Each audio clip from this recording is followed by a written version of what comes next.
রাজধানীর তেজগাঁওয়ে প্রধানমন্ত্রীর কার্যালয়ে বাংলাদেশ অটো ইন্ডাস্ট্রিজ লিমিটেডের তৈরি কয়েকটি ইভি আজ পরিদর্শন করেন প্রধানমন্ত্রী তারেক রহমান। এ সময় তিনি ইলেকট্রিক ভেহিকল চালিয়ে দেখার পাশাপাশি নির্মাতাদের প্রয়োজনীয় সহযোগিতার আশ্বাস দেন।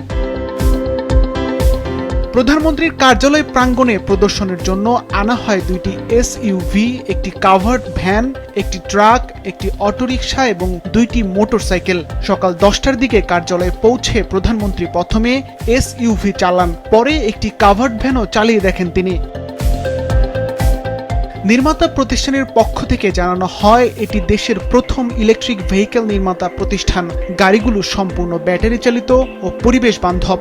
এতে জ্বালানি তেলের প্রয়োজন হয় না এবং বিদ্যুৎ খরচও তুলনামূলক কম। যেহেতু এটা প্রথম বাংলাদেশি মেড গাড়ি, made in Bangladesh vehicle, as well as Bangladesh থেকে অ্যাপ্রুভ করা প্রোটোটাইপ এবং মেকার্স কোড দেওয়া গাড়ি, সুতরাং ওনাকেও আমরা এই আমাদের যাত্রার পার্ট করতে চাইলাম।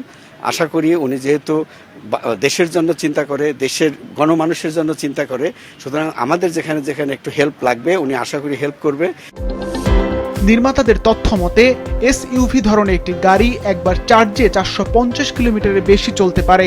সাধারণ চার্জে ব্যাটারি পূর্ণ হতে সময় লাগে 5 থেকে 6 ঘন্টা, আর দ্রুত চার্জে সময় লাগে আধা ঘন্টা। ট্রাক ও কাভার্ড ভ্যান একবার চার্জে প্রায় 200 কিলোমিটার চলতে সক্ষম। এসব গাড়ির ব্যাটারি সাধারণ চার্জে প্রায় 6 ঘন্টা এবং দ্রুত চার্জে প্রায় 40 মিনিটে পূর্ণ হয়। সিফাত রহমান, মাছরাঙা, নিউজ ডেস্ক।